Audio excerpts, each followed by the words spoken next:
एक और जहां वक्फ बिल को रातों रात दोनों सदनों में पास कराकर राष्ट्रपति दस्तखत के बाद कानून बना दिया गया, दूसरी ओर पश्चिम बंगाल की सीएम ममता बनर्जी ने मुस्लिमों के समर्थन में वक्फ कानून को अपने प्रदेश में लागू ना करने का ऐलान कर दिया है। इससे पूरे देश में हड़कंप मचा है। ऐसे में वक्फ कानून के विरोध में पूरा विपक्ष मजबूती से एक साथ खड़ा होता हुआ दिखाई दे रहा है। ऐसे में मौके की नजाकत को भांपते हुए मुस्लिम पर्सनल लॉ बोर्ड ने भी बड़ा ऐलान कर दिया है।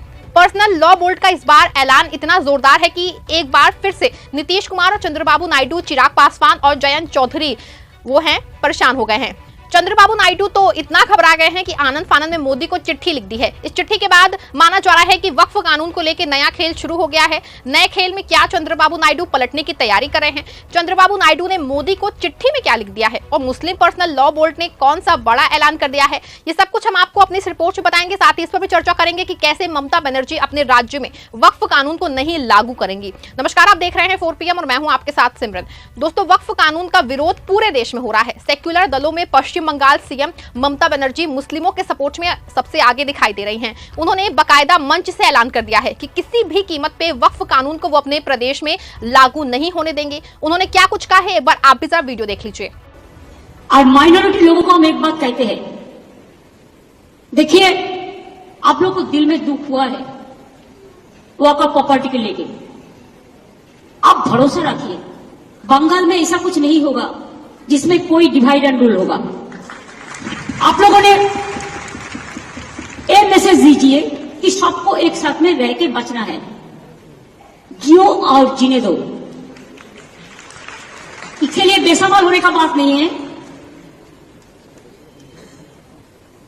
बांग्लादेश का बॉर्डर का सिचुएशन अब देखो, अभी नहीं करना चाहिए था, लेकिन हार्डली कुछ करने से कभी कभी दिक्कत भी हो जाता है। हमारा लिए दिक्कत है कि हमारा इधर में 33% माइनॉरिटीज है, तो हम क्या करेंगे? उसको निकाल देगा? कैसे निकाल सकते हैं? ये तो आज नहीं, आजादी का टाइम से है। इतिहास में पहले बंगला, पाकिस्तान, बांग्लादेश, इंडिया सब एक साथ में था। आजादी का बाद तो देश टुकड़ा हुआ, लेकिन वो डिवाइड तो हम लोग नहीं किया। हमारा जो लोग नेताजी थे वो टाइम में they have done it, we are not. हम लोग तो उसका बहुत बाद में जन्म लिया, तो गलती क्यों हमारे ऊपर आएगा? और जो रहेगा उसको प्रोटेक्शन देना हमारा काम है। ममता बनर्जी के बयान से साफ है कि वो वक्फ कानून को अपने यहाँ लागू नहीं करेंगे, लेकिन सवाल ये है कि क्या ये संभव है? लेकिन जब से ममता बनर्जी ने ये ऐलान कर दिया है कानून को लागू नहीं करेंगी, तब से बीजेपी के नेता तिलमिला उठे हैं और इधर उधर गुस्से में घूम रहे हैं। बीजेपी नेताओं का दावा है कि ममता बनर्जी चाहकर भी ऐसा नहीं कर सकती हैं, लेकिन जो अंदर खाने से खबर आ रही है, इसके लिए ममता बनर्जी और उनकी पार्टी ने स्ट्रेटजी तैयार कर ली है। ममता बनर्जी की सरकार वक्फ कानून के खिलाफ सुप्रीम कोर्ट जाएगी और लॉ ऑर्डर के साथ बांग्लादेश बॉर्डर का हवाला देकर इस कानून को रोकने की अपील करेगी। हालांकि सुप्रीम कोर्ट इसमें कितनी राहत ममता बनर्जी को देगा, ये खैर आने वाले समय बताएगा, लेकिन एक बात साफ है कि वक्फ कानून को लागू न कराने के लिए याचिका सुप्रीम कोर्ट में दायर की जाएगी। आपको बता दें कि जब तक वक्फ कानून के खिलाफ में लगभग 15 याचिकाएं अलग अलग राजनीतिक दलों और संगठनों की पड़ चुकी हैं, लेकिन ये दौर जो है अभी तक थमा नहीं है। याचिकाओं की संख्या दनादन जो है बढ़ती चली जा रही है। हालांकि मामले की पहली सुनवाई की डेट निर्धारित हो चुकी है। मुस्लिम पर्सनल लॉ बोर्ड की याचिका समेत कई याचिकाओं पर 16 अप्रैल को सुनवाई होगी, लेकिन सुप्रीम कोर्ट की कानूनी लड़ाई साथ साथ मुस्लिम पर्सनल लॉ बोर्ड ने कानून के विरोध में कड़ा एक्शन प्रदर्शन करने का जो है ऐलान कर दिया है। मुस्लिम पर्सनल लॉ बोर्ड ने ऐलान किया है कि पूरे देश में वक्फ कानून के खिलाफ प्रदर्शन होगा। इसकी शुरुआत आज 10 अप्रैल यानी कि जुमा की नमाज से की जाएगी। आपको बता दें कि मुस्लिम पर्सनल लॉ बोर्ड वक्फ कानून के खिलाफ वक्फ बचाओ मुहिम के पहले दौर का आगाज 10 अप्रैल से करेगा और 7 जुलाई तक चलेगा। All India Muslim personal law board ने कहा है कि ये मुहिम शाह बानो मामले की तरह जो है शहर से लेकर गांव तक चलाई जाएगी। तहफुजुल ए औकाफ करवा यानी कि वक्फ की हिफाजत के नाम दिल्ली के तालकटोरा स्टेडियम में 22 अप्रैल को बड़ा कार्यक्रम होगा। वहीं 7 मई को दिल्ली की रामलीला मैदान में भी बड़ा कार्यक्रम आयोजित किया जाएगा। साथ ही वक्फ बिल के विरोध में प्रदेशों की राजधानियों में धरना और गिरफ्तारी कार्यक्रम चलाए जाएंगे। जुमे की नमाज के बाद लोग मानव चौन बन करके या फिर दूसरे तरीके से अपना विरोध दर्ज कराएंगे। साथ ही बोर्ड ने लोगों से अपील की है कि 30 अप्रैल की रात 9 बजे लोग अपने घर, फैक्ट्री, ऑफिस की लाइट बंद करके आधे घंटे के लिए अपना विरोध प्रदर्शन कराएं। हर जिला मुख्यालय पे धरना देकर डीएम के जरिए राष्ट्रपति को ज्ञापन भेजा जाएगा। बोर्ड ने कहा है कि देश के बड़े 50 शहर दिल्ली, मुंबई, हैदराबाद, रांची, लखनऊ, अहमदाबाद जैसे बड़े शहरों में प्रेस कॉन्फ्रेंस की जाएगी। इन सभी बड़े शहरों में बुद्धिजीवी समाज के साथ मीटिंग की जाएगी और उन्हें वक्फ बिल के नुकसान के बारे में समझाया जाएगा। महिलाओं को जागरूक करने के लिए भी all India Muslim personal law board की महिला विंग काम करेगी और अलग अलग जगह पे ये प्रोग्राम आयोजित किए जाएंगे। इस प्रदर्शन के अलावा मुस्लिम पर्सनल लॉ बोर्ड के अपने ऐलान में एक बार फिर से नीतीश कुमार, चंद्रबाबू नायडू, जयंत चौधरी और चिराग पासवान को निशाने पर लिया है।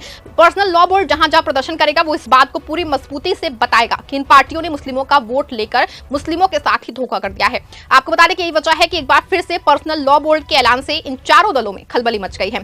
तेलुगु देशम पार्टी के चंद्रबाबू नायडू ने पीएम मोदी को चिट्ठी लिख दी है।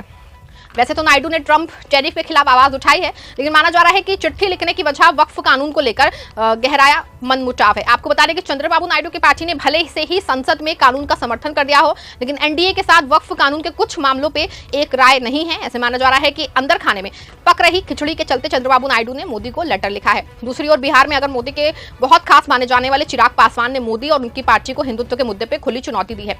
चिराग पासवान ने मोदी के हिंदुत्व के मुद्दे को लेकर क्या कुछ कहा है, आप वीडियो देख लीजिए। मैं टीका लगाऊं, मैं कलेवा पहनूं, मैं पूजा करूं, मैं कुछ करूं, ये मेरी व्यक्तिगत आस्था है।